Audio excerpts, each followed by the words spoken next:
Good afternoon, everyone. Thanks for your flexibility and timing today. Just a few things at the top, and then we'll get right to your questions. I am pleased to announce today that the Joint Task Force Red Hill in Hawaii has completed its defueling mission at the Red Hill Bulk Fuel Storage Facility, and that Secretary Austin has approved the transfer of command and control of the Red Hill facility to the United States Navy.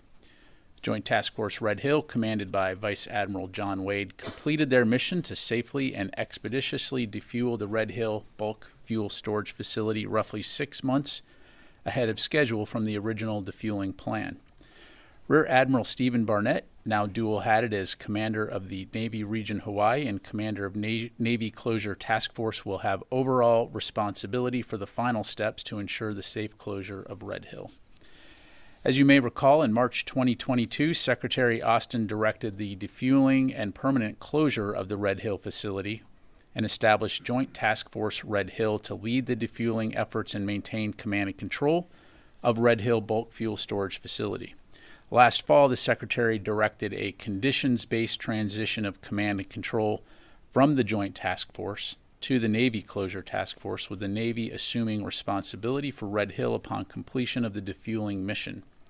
On March 14th, Secretary Austin convened all key stakeholders to verify that all conditions for the transition, to include final transition review and safety measure turnover, had all been met. Joint Task Force Red Hill and Navy Closure Task Force Red Hill will hold a transfer of authority ceremony later today at the Battleship Missouri Memorial at 4 p.m. local time in Hawaii, 10 p.m. Eastern Time.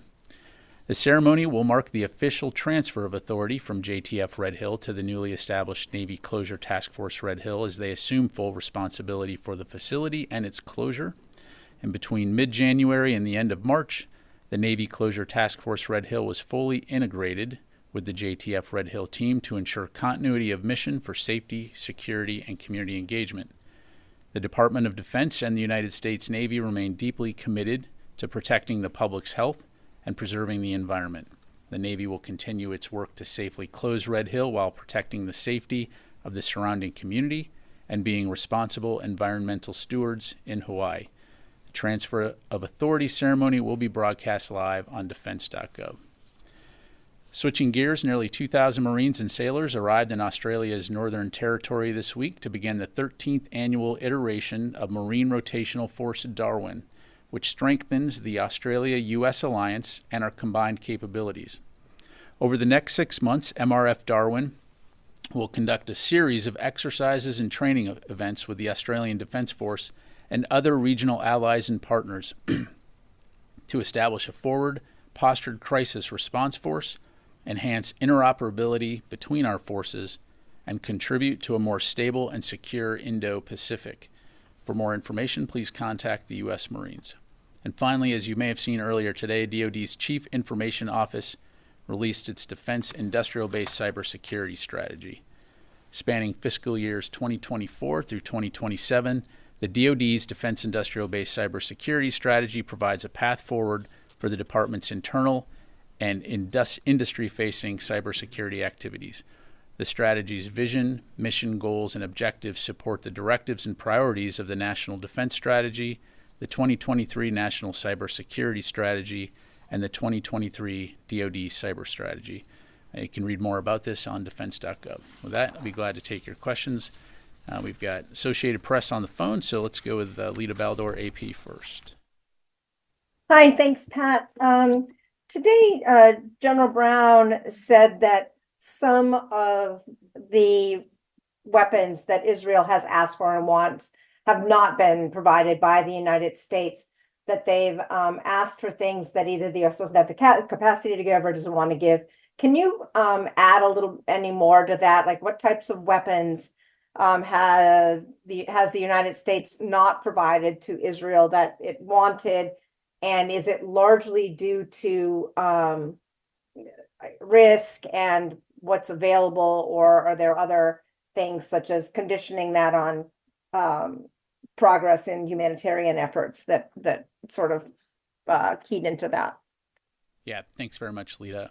As you know, we have a very long-standing security relationship with Israel, and certainly after October 7th, We worked very hard to rush security assistance to Israel in support of their efforts to defend themselves against attacks from Hamas and future terrorist attacks. And when it comes to the provision of security assistance to include weapons and weapon systems, obviously I don't want to get ahead of those conversations. Those are always ongoing conversations.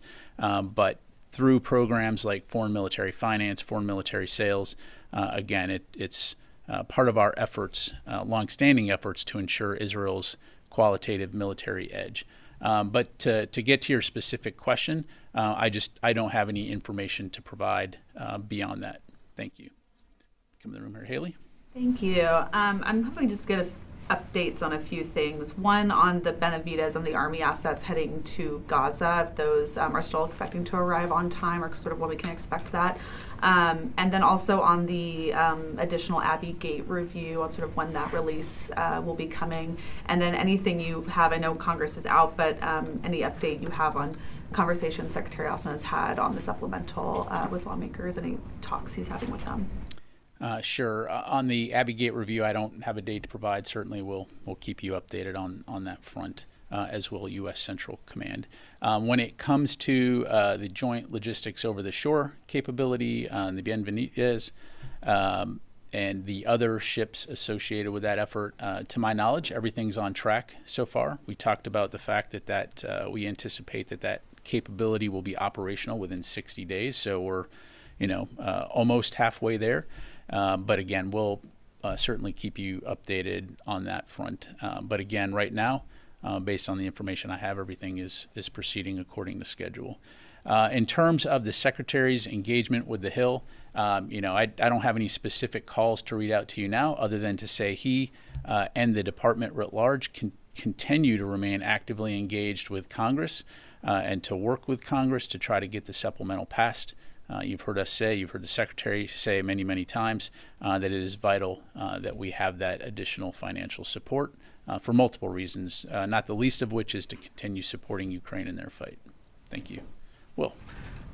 So Niger said yesterday that the U.S. would at some point soon present a plan for the disengagement of American troops from the country.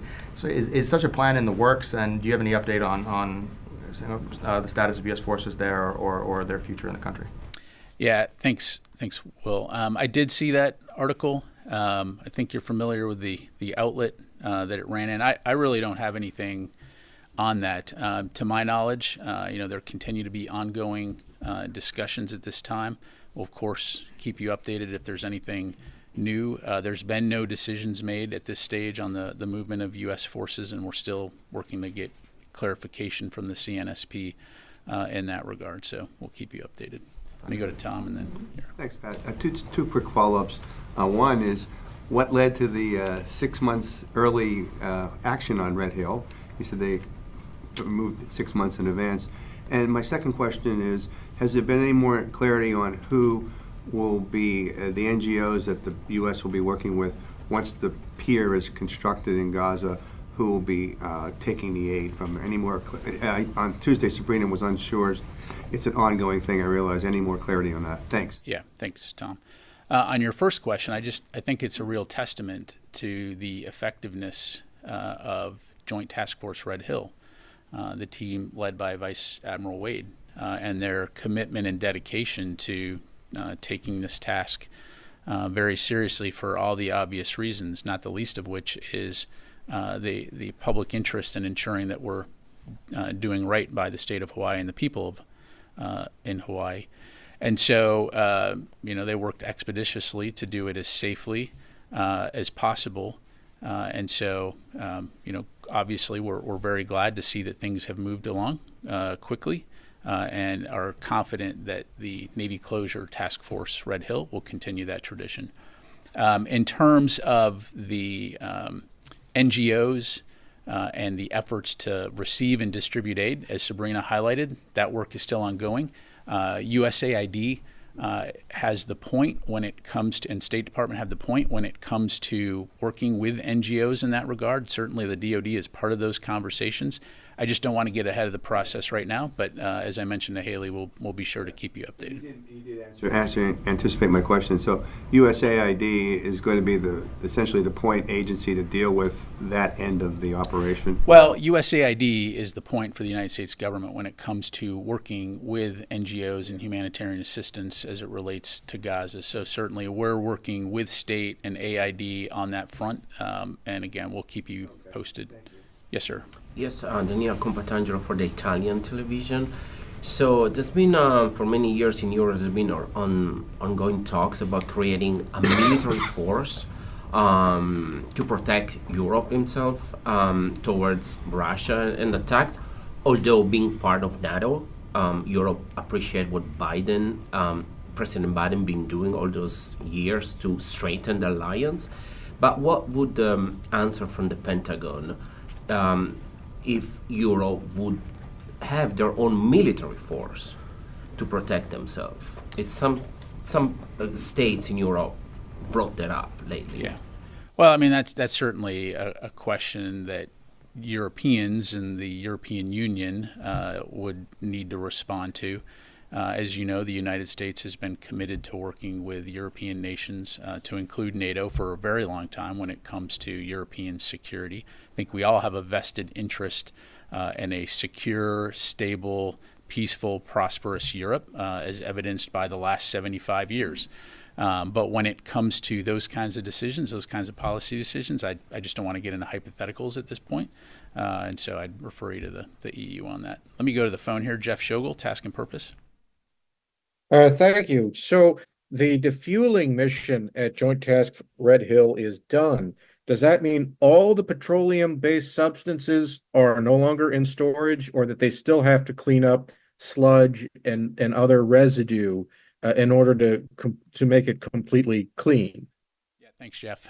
So, right up front, the department will remove every single drop of fuel from the facility as we've been directed to do. And so what Joint Task Force Red Hill has done is they've removed all the fuel in the bulk fuel storage facility that could be accessed by either gravity flow or other non-destructive means. And so there is a small quantity, approximately 4,000 gallons, of known residual fuel that remains in the facility. And so Navy Closure Task Force Red Hill, they are best situated to remove this known residual fuel as it can only be removed by what's known as destructive means. And so, in other words, thermal oxidation, essentially in layman's terms, as I understand it, burning it out. But this is, and this is covered in the Navy's closure plan. They will also, Navy Closure Task Force Red Hill will also remove the pipelines as well as the sludge that is in the bottom of the tanks. And they estimate there's approximately 28,000 gallons of sludge in the bottom of those tanks, and they'll remove any unknown quantities of residual fuel or related products in the facility until the bulk storage fuel facility is closed. Come back in the room here. Yes, sir. Thank you. I have a couple on Ukraine and ISIS. So with the newly approved budget, there is $300 million for the USAI program for Ukraine. Have you considered using those funds to procure additional items for Ukraine, like much-needed artillery rounds, for example? Well, I think we've been very clear when it comes to Ukraine. First of all, we're going to continue to support them for the long haul. Second of all, we really need Congress to pass the supplemental budget. That is the route to ensuring that Ukraine has the support that it needs and the volume of support that it needs to continue the fight. But what about those $300 million now? In terms of USAA program, like procure rounds, send them to Ukraine when there's this gap. Yeah, again, I don't have anything further to provide beyond that. So One on ISIS, has the Pentagon adjusted its force posture anywhere in response to emerging threats from ISIS or ISIS-K? And has the Pentagon shared any additional threat intelligence with any countries since the Moscow attack under duty to warn? Yeah, in terms of your last question on duty to warn, that's probably better addressed by the Director of National Intelligence or State Department. I don't have anything from a DoD standpoint. Clearly, our policy is duty to warn. So if we have information that we believe needs to be shared to protect the lives of innocent civilians, we'll do that. And you've heard the White House talk about the fact that we did share that information with Russia. Why they chose to ignore it, I'd have to refer you to them. But clearly this was an ISIS attack that took place in Moscow. As it relates to ISIS, I think it's very important to understand that the Department of Defense has not taken its eye off of ISIS. When you look at our national defense strategy, it talks about counterterrorism, and it talks about the fact that we need to be prepared to address threats like ISIS, as evidenced by our ongoing efforts working with the international community in places like Iraq and Syria and elsewhere to ensure that there is not a resurgence of ISIS like what we saw back in 2014, 2015. Thanks. Constantine. Thanks, Pat. Can you confirm reports from earlier this week that the IDF has agreed to anchor the JLOTS pier to Gaza and provide a security bubble? I can't. Again, as I highlighted, we're continuing to work through the details. Certainly Israel is an important partner in the region, and we'll continue to consult with them on that front. I just don't have any more details to provide right now. And just to follow up on that, do you get the sense that we'll have those details before the pier is set up? Of course, yeah. I mean, but again, it's a matter of wanting to make sure that we get you factual, finalized information, recognizing there are OPSEC considerations, but also the fact that once those trucks start rolling off the causeway with aid, it's going to be obvious. So we'll make sure that we get you that information. Time for a couple more. Yes, ma'am. Are MREs part of the aid package going for the Gazans? There was some discussion about this earlier today, and whether there might be a need for additional nutritional content that's specific to developmental needs of the very young. Yeah, so it's a great question. So again, it's important to put the Department of Defense efforts into context as part of a broader U.S. and international effort to get aid into Gaza. And so the Department of Defense is one part of that bigger effort. And so MREs are a way that we can get nutrition, get meals to people who urgently need that support, recognizing that MREs obviously are made for militaries, right? And so they're very high in caloric content. They're very high in nutrition. But it's not the only type of aid that's going into Gaza, and it's clear that more aid needs to be getting in, which is why again USAID, State Department, DoD working with the international community to do that. All right, take two more. Yes, ma'am. Sir, I wanted to ask about, you mentioned the DoD CIO's release of the Defense Industrial Base Cybersecurity Strategy. How optimistic is the Secretary about the work that needs to be done from the Defense Industrial Base in shoring up there through cybersecurity practices? Not just traditional DIB companies, but smaller companies, non-traditionals, and even software companies.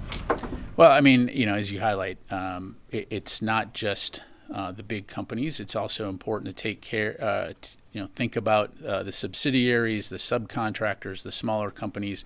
And that is a conversation that's always going on, right? Recognizing the fact that you want industry to be free, to be innovative and creative and have open systems where it makes sense.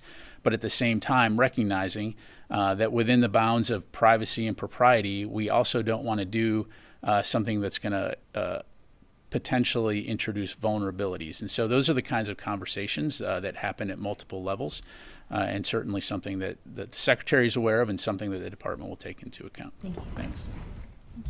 I'd like to ask about Ospreys. Have there been any reports of trouble since the Osprey's flight suspension was lifted? And is the investigation still ongoing? So to my knowledge, the Air Force investigation is still ongoing. I'd have to refer you to the services for specifics on the current status of their aircraft. I'm not aware of any issues at this time, but again, I'd have to refer you to the individual services. Thanks very much, everybody. Appreciate it.